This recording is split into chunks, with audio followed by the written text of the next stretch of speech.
Student ID is 105111494 and my topic is NAT. NAT stands for Network Address Translation. It is used as a translation of private IP address into public IP address and vice versa. Generally, we have two types of addresses, that is private and public IP addresses. So here's are the differences between public and private IP addresses. Now I'm gonna tell you something about private and public IP addresses. Private reserved for internal purposes, not for internet, while public IP addresses reserved for WAN purposes, means to use Wi-Fi. Next one we have types of NAT. There are three types of NAT. First one is static NAT that include one-to-one translation. Then dynamic NAT in which we take pool of public IP addresses. The main drawback of these NAT is that only those number of devices can access internet which are in the IP pool. Last but not least is the NAT overload, in which we don't need to take pool. Basically, it translates private IPs into one public IP using variable port number. After that, here's are the list of situations when NATs can especially useful. Now, okay, that's the time to look at what's the need of NAT and how it's work. So I'm gonna explore it by using basic NAT translation. Here, PC1 wants to access server 1. Suppose server 1 is Google, so PC1 will make a packet which consists of source IP, that is 192.168.1.45, and destination IP, that is 216.58.199.68, and will hand over that packet to the router. Then router will check destination IP in its routing table. If it doesn't have that destination IP in its routing table, then it will forward that on the default route. By doing this, packet reaches ISP, and ISP has information of Google because that's the public IP, so it will simply forward that packet to the Google. It converts source IP address into destination IP address that you can see in my presentation. Again, Google forwards that packet to ISP. So their ISP will check the destination IP, that one is a private IP address, as the information of private IP address is never routable. So their reply gets dropped and don't come back. So that's the main thing why we need to change private IP address into public IP address and just vice versa. Now what I can do to come out from this problem, I will enable NAT on my router such that when router will send packet from private network into public network, it will changes its IP, that is source IP, to its own public IP, which one is 1.1.1.1. So there's we came to know that NAT always enables on routers or firewalls. After generating the packet, the same process takes place again. As ISP always consists of public IP address information, so it can forward request that to Google and again reply back to my router. Here I want to explain one more thing.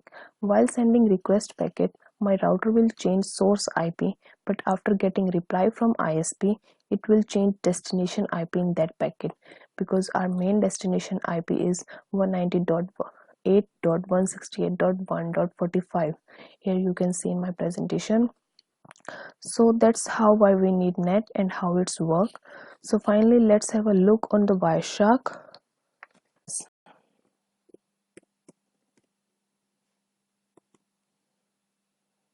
Let me copy my destination address from command prompt so that I can easily find out about that. Yeah, here you can see. So that's the time I sent request, this one, and that's the time I got reply from Google. So let's explore it furthermore. Here you can see that the protocol is ICMP. So let's find out what changes happen. Here you can see in the request packet that the time to live TTL value is 128, whether in its reply packets it's 56. It got changed because of NAT, network address translation. So now I'll show you the three-way handshake process. Let's filter out TCP.